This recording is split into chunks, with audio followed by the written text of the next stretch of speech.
Čaujiņš meitenes. Šodien kopā ar jums es iziešu tonālā krēma testu. Šis tonālais krēms ir The Ordinary Colors. Jūs noteikti esat dzirdējuši par šo zīmolu, bet vairāk kopjošās kosmētikas līmenī. Es varu teikt, ka tā ir viena forša kopjošā kosmētika, tieši tāpēc tas pamudināja man nopirkt šos te tonālos. Principā gribēju vienkārši iznotestēt. Šie te divi tonāli, kāpēc paņēmu divus tonālos. Viņi mazliet atšķirās pēc krāsām, pēc toņiem. Protams, ka izvēlējos neitrālo toni, jo tas priekš manis ir visejošākais un vislabāk darbojas. Bet es paņēmu ļoti interesantu toni, kas ir 1.0 NS, kas ir neitrālais tonis ar sudraba mirdzumu, kas ir domāts īpaši gaišai ādai, un man likās forša ideja. Ziniet, ka no True Match ir ar zelta mirdzumiņiem, bet es vairāk piedod tādu silto toni. Tad šis te piedod mazliet tādu kā vēsāku, izgaismojošāku toni, kas varētu baigi forši tieši ļoti gaišas ādas īpašniecēm. Otro tonālu, ko es paņēmu, ir 1N2, kas ir ideāli atbilstoši manam dabīgajam ādas tonim. Kaut gan es tev bišķiņā esmu tumšāka, pateicoties ne jau saulītei, bet gan par to nēršajiem līdzekļiem. Nu, lūk, par šiem tonāliem, ko es varu teikt? Katrs no viņiem ir 30 ml, un viņam ir SPF 15. It kā nav daudz SPF, bet, protams, patīkami. Es paņēmu īpaši sedzošos, jeb Coverage Foundation. Tur bija divas iespējas. Viena bija Serum Foundation, un viens bija Coverage. Protams, izvēlējos Coverage, jo man taukai nāda un man īsti tādi viegli nedara. Ja es gribu pārāk vieglus, jeb gan nejūtams, es vienkārši uzklāšu kaut ko ļoti plānā kārtiņā ar sponžu, un to arī jums iesaku. Testā es izmantošu, kā vienmēr, otu, šoreiz tā ir Real Technique ota, un sponžu, šis ir Dermasil sponžu. Izvēlējos klāt 1.2N, kas ir mazliet tumšāks. Pēc tekstūras viņš ir diezgan plūstošs, un es neteiktu, ka viņš ir īpaši biezs. Un tomēr mazliet pieaugšu arī gaišo.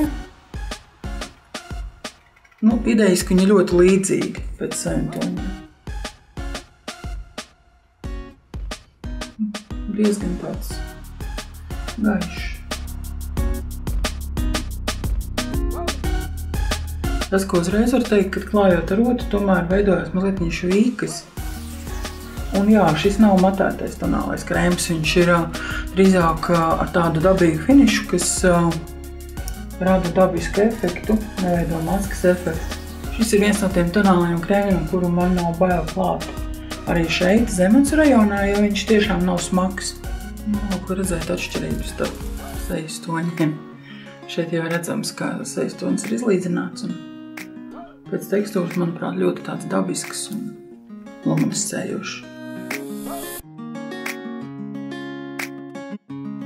Jāsaka, klājot ar sponžiņu, veidojās tāds kā maigāks klājums nekā ar otu. Tomēr es uzskatu, ka, lai izlīdzinātu klājumu, es pāriešu pāri arī šai pusē sponži, jo šeit diezgan jūtama atšķirība. Šī puse kā ir vairāk kā noslogota. Nu jā, man laikam tomēr patīk viegls klājums. Nu jā, tā labāk. Pavisam nedaudz pārējot pāri ar silku uzreiz, bet pilnīgi cits rezultāts un izstāst daudz foršāk. Nu ko, es pabeigšu visu pārējo sejas make-upu, uzkrāsošu uz acīs, sakonturēšu seju, uzlikšu pūderi, kā vienmēr niks pūderi, un būšu atpakaļ. Nu lūk, šāds te ir koptēls, ko es varu teikt. Uzklājot pūderi, tomēr vietām var redzēt, ka pūderis ir uzklāts, nozīmē, ka viņš mazliet dīvaini sadarbojās ar pašu tonālo krēmu. Klājot izgaismotāji, tāda problēma nebija, kā arī ar bronzeri viss ir kārtībā un viņš normāli uzklājās. Tagad šodien jau teikt, ka viņam ir tendence iesēsties iekšā ādā, un te jau visdienas garumā redzēsim, kā tas izskatās. Es šodien mazliet pastaigāšos, mazliet padarīšu savas lietas, bet jūs varēsiet man sekot virtuāli un apskatīties, kā tad izskatās viss šis tonālais krēms arī vakarā. Uz tikšanos dienas gaitā. Ir pagājis kāds laiciņš un pagaidām viss ļoti labi turās. Sajūta komfortabla. Okay.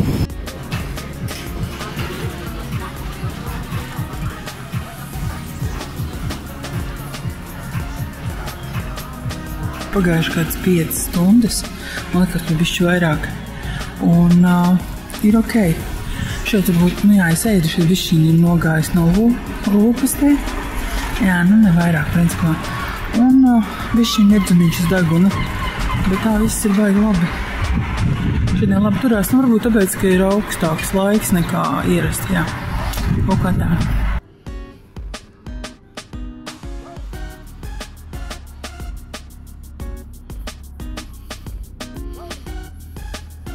Ko es esmu atpakaļ, un rezultāts tāds, ka principā pēc kādām 6 stundām sāka veidoties tāds kā izteiktāks spīdums uz sejas, un tagad ir tā kā ir.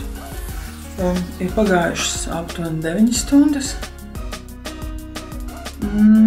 Es ļoti spīdu, bet es neesmu izmantojis ne papīrīšus, ne sūklīšus, lai mazinātu šo spīdumu. Kas man nepatīk? Man nepatīk tas, ka tonālais tāds tā kā saiet porās mazliet. Varbūt to šobrīd nevar redzēt, bet ir tāds sajūta, ka viņš tā kā iesēžas tajās porās un veido tādu kā papildus tekstūru. Kā arī veidojas tāda pūderaina kārtiņa. Šis te taukainums tā kā nāk uz āru un izveidos tādu pūderaina kārtiņu. Protams, to var likvidēt ar matējošiem papīrīšiem vai sūklīti, un tas viss būs kārtībā. Manuprāt, viņš tagad sasniedz pašu taukaināko stāvokli, kāds var būt, un ja es izmantotu papīrīšus, es domāju, ka es vēl kāds 2-3 stundas varētu mierīgi nostaigāt un izcīties ok. Kāds ir plus? Plus ir tas, kad es redzu, ka fotogrāfijās šis trakais spīdums nav tik ļoti manāms, un viennozīmīgi šis tonālais krēms ļoti labi draudzējās ar fotoaparātu, un tādā ziņā viņš man patīk. Kādā ziņā man vēl patīk? Man patīk tas, ka viņš ir pietiekami viegls. Es viņu visu dienas garumā nejūtu uz sejas, man viņš netraucēja. Es jūtos ļoti komfortabli viņu lietojot. Un, principā tas ir tas, kas man patīk. Bet, kas man varbūt nepatīk, ir šis te dīvainais grubuls, kas veidojās no tā, ka viņš sasēžās iekšā. Lūk, vai jums viņš ir nepieciešams, to jums pašiem, protams, jāizlemj. Bet es viņu, protams, ieteiktu labāk kombinēt sādas īpašniecēm vai normāli sādas īpašniecēm. Un tad es domāju, ka viņas iegūs perfektu rezultātu un ļoti draudzīgu fotografēšanai, filmēšanai. Lūk, tāds bija mans ceļojums šodien ar šo tonālo un jūsu ceļojums kopā ar mani. Es ceru, ka jums bija interesanti un tajā līdz kādai nākamai reizei. Čaviņš!